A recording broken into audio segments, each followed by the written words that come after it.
네, 안녕하세요. 조재호라고 합니다. 반갑습니다. 제가 예상치 못한 게 제 발표 전에 커뮤니케이션을 얘기해 주셔가지고 이제 부담이 2배가 됐어요. 그리고 이제 또 재밌는 행사를 좋아하신다 그래서 4배가 됐습니다. 오늘 제가 시작을 일부러 좀 재미없게 준비를 했거든요. 그래서 글씨가 잘 안 보이시죠? 이 준비한 이야기를 시작할 건데 제가 요약을 해서 얘기 드리자면은,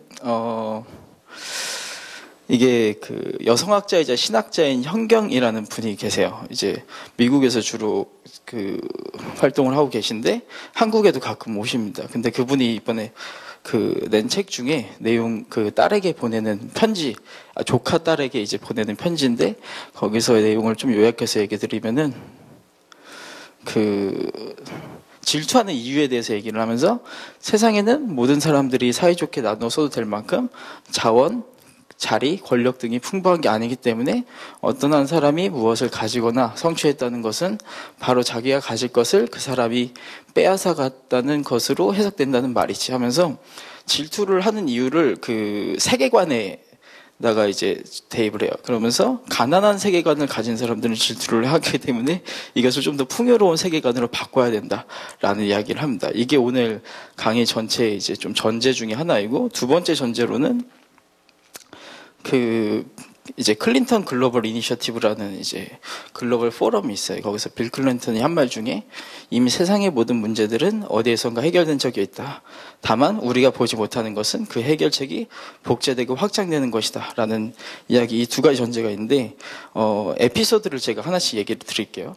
이 첫 번째, 가난한 세계관과 관련된 에피소드인데, 제가 한 대학교 2학년 때, 그때 이제 토익을 봤는데 우연히 점수가 좀 잘 나왔어요. 점수가 잘 나와서 주변에 계신 분 중에 결혼을 했는데 장인어른이 돈이 많아가지고 카오디오 수입업을 시작하겠다라고 하셔서 이제 제가 토익 점수가 높으니까 너 와가지고 일해보지 않겠냐라고 한 거예요. 근데 제가 외국을 한 번도 나가본 적이 없거든요. 외국인을 만난 적도 없고, 그래서 말은 못하지만 뭐 이메일로 하면 되는 거 아니겠냐라고 해서 이제 카오디오 수입하는 일을 같이 시작하게 됐습니다. 근데 그걸 하면서 이제 중국에 있는 공장들을 좀 방문을 했었어요. 중국에 공장들 방문을 했는데, 여러분들 지금 핸드폰에 있는 케이스 있으시죠? 그 핸드폰 케이스 얼마 주고 샀어요? 10,000원? 네. 저는 35,000원 주고 좋은 걸 샀거든요. 제가 좋은 걸 샀다고 자랑한 게 아니라 핸드폰 케이스 같은 것들이 보통 플라스틱으로 만들어지고 하는데, 제가 이제 보통 카오디오를 한 20만 원 주고 수입을 하면 한국에다가 100만 원 정도에 팔았어요. 이제 제가 사기꾼이 아니라 보통 그 정도에 이제 팔게 됩니다. 근데 그러면서 이게 무역 원가가 이 정도인데 생산 원가는 얼마일까라고 해가지고 이제 알아보니까 플라스틱 인갓이라고 이제 금괴처럼 플라스틱 이렇게 1kg짜리가 하나가 있는데 그거를 사면 1,000원을 받아요. 그게 이제 1,000원 정도 하는 가격인데 이걸 주물에다 넣고 탕하고 찍으면은 물건이 나옵니다. 그래서 지금 여러분이 가지고 10,000원에서 핸드폰 케이스 같은 경우에는 그게 50g이라면은 50원에 만들어질 수 있다는 얘기예요. 물론 이제 디자인과 R&D와 뭐 유통과 이런 비용도 다 제외하고 얘기인데, 그냥 산수적으로 계산을 하면은, 아주 단순하게 계산을 하면은 그 정도로 10,000원이면은 정말로 엄청나게 많은 수의 그것들을 만들어낼 수 있다는 거죠. 그래서 제가 이걸 보면서 그러면은 세상에 있는 그런 자본이나 기술이나 자원들이 그렇게 풍부하고 많이 만들어낼 수 있는데 왜 누군가는 굶어 죽어야 되는 거지? 라는 생각이 좀 머릿속에 있었고요. 두 번째로는 그런 생각들을 하면서 저는 이제 무역 쪽으로 이제 계속해서 공부를 이제 진행을 했었는데 그런 생각이 드는 거예요.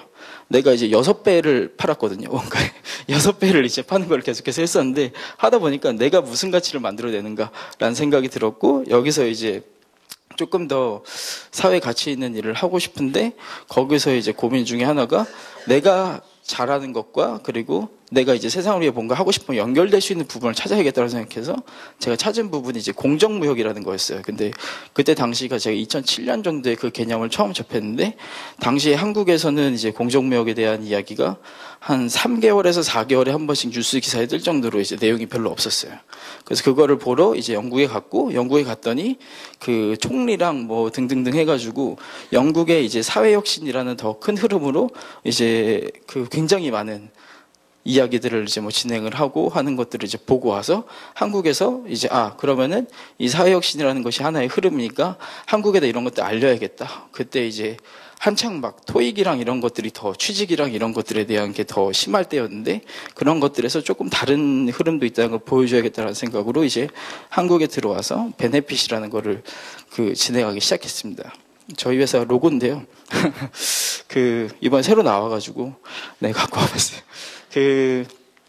제가 이제 베네핏을 처음 만들 때 얘기를 잠깐 드리면은, 돈은 아예 없이 시작을 했어요. 그래서 저희 회사 자본금이 시작할 때 4만 원이었고, 5년이 지날 때까지도 직원이 15명일 때까지도 자본금이 4만 원이었어요.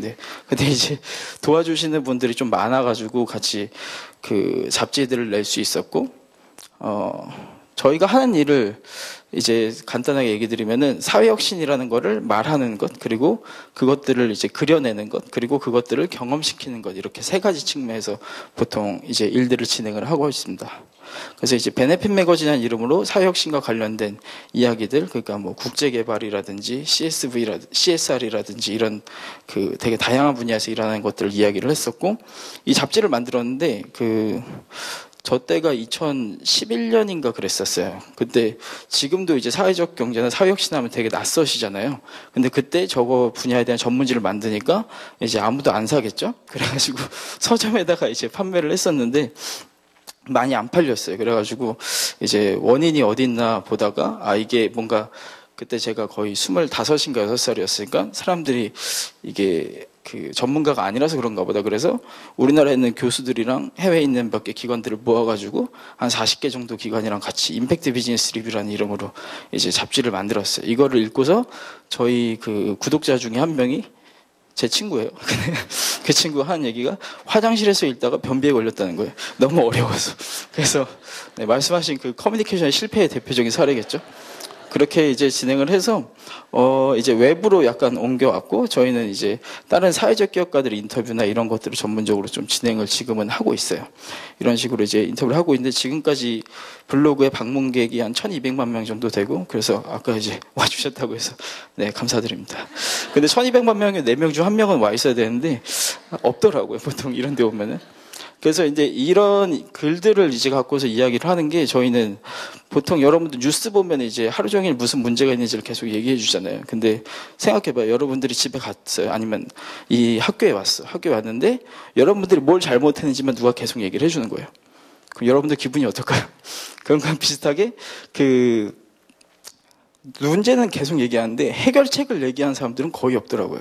미디어에서. 그래서 솔루션 저널리즘이라는 일종의 저널리즘 운동 같은 게, 운동이라기보다는 어떤 기관 같은 것들이 이제 만들어졌고, 뉴욕타임즈에서 시작해가지고 이제 록펠러 재단에서 후원을 해가지고 전 세계적으로 이제 퍼지고 있는 게 있는데, 그런 방식으로 저희도 문제보다는 대안, 해결책들을 이제 이야기하는 것들을 중심으로 진행을 하고 있습니다. 근데 이렇게 말을 하는 게 이제 많아지니까 사람들이 조금 더 본질적으로 사례들을 저희가 계속해서 얘기했잖아요. 어떻게 해결할 수 있는지를 얘기하고 나니까, 근데 왜 해결해야 되는지에 대해서 사람들이 이해를 잘 못하더라고요.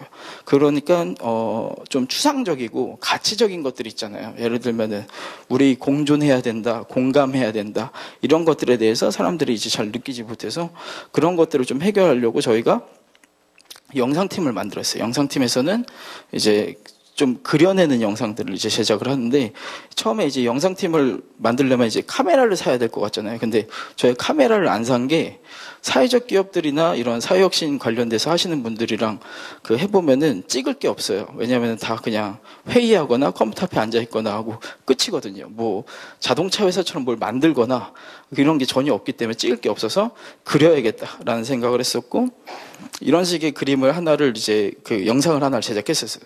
이게 이제 제가 아이폰만 갖고 가가지고 한겨레경제연구소에 이원재 소장님 찾아가서 그 책이 나온 걸 1분짜리를 요약해가지고 소장님 이거 한번 읽어주세요 한 다음에 가져가서 이걸 그려가지고 이제 영상을 인터넷 트위터에 올렸어요. 올렸더니 공유가 한 600개 정도밖에 안 됐는데 그때 그 600개를 공유한 사람들이 우리나라에서 좀 영향력이 있으신 분들이 이제 많이 공유를 해가지고 그 다음 주에 한 40군데 정도에서 전화가 왔어요.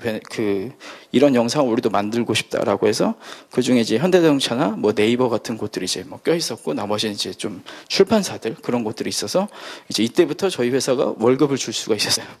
그래서 이 영상 이게 NHN 그 CTO 분이랑 기술총 책임자랑 이제 같이 만들었던 영상이었고 그 다음에 이제 이런 식으로 이제 손으로 직접 그리는 영상들도 이제 제작을 해가지고 눈에 보이지 않는 가치들을 내기 위해서 가치의 시각화를 한다라고 영상팀 운영을 하고 있습니다.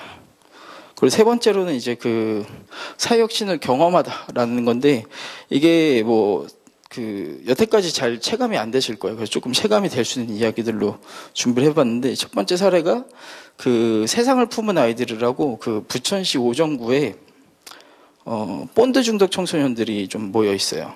그러니까 지금 우리나라에서 보면은 150명 정도가 아직 그 본드를 이제 푸는데 본드를 불게 되면은 이런 얘기를 해도 되는지 모르겠지만 그 쾌감의 수치라는 게 오르가즘의 100배 정도가 돼요. 근데 그게 그 본드에 들어있는 톨루엔 성분 때문인데 이게 단돈 1,200원이면 살 수가 있거든요. 그래서 애들 입장에서는 그걸 안 살 이유가 없는 거예요. 그리고 그런 것들을 이제 사다 보면은 나중에 이제 뇌에 있는 일부분이 정지가 되고 그 다음에는 이제 처음에는 사지를 못 쓰게 되다가 나중에 이제 그 배변이 컨트롤이 안 돼서 그런 것들을 애들 앞에서 한번 경험하고 나면 자살하게 되는 그런 정도까지 가는 게 아직도 이제 발생을 하고 있습니다. 그래서 그런 청소년들을 데리고서 이제 한 목사님이 얘네들을 고쳤는데 정부에서도 포기한 걸 목사님이 한 분이 고쳐내셨거든요. 그래서 여기에는 대체 어떻게 했길래 이 문제를 해결했는가를 저희가 이제 들어가서 컨설팅을 해가지고 어떤 변화 이론을 갖고 있고 어떤 그 근거에 의해서 이 문제들이 해결되는가를 이제 증명하는 게 이제 저희가 하는 작업이에요. 그래서 최종적으로 나온 걸로는 원래는 이게 막 투자 받으려고 하는 그런 작업이었는데 나중에는 이제 이런 카피가 나왔어요. 그 카피가 한 명의 센 아이가 100명의 청소년을 변화시키다. 근데 이 카피가 왜 나왔냐면은 저희가 3개월 동안 이제 거기 있는 청소년들의 FGR을 했거든요. 근데 그 중에 한 명이 가명으로 이제 뭐 한빛이라는 애가 있어요. 그 한빛이라는 애가 부천시 전체의 통이라고 하는데 인천에서는 통이라고 하는데 서울에서는 짱이라고 하더라고요. 그 짱인 친구가 이제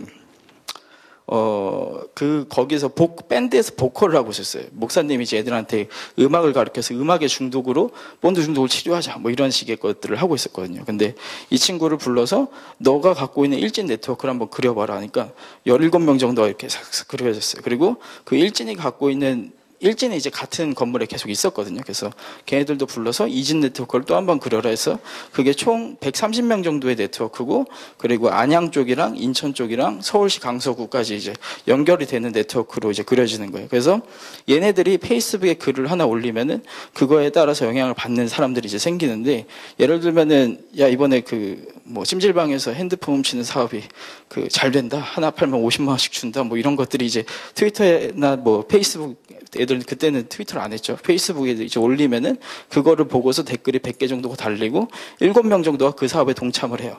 그렇게 해서 이제 그 찜질방에서 막 훔치는 사업들이 막 벌려지는 거죠.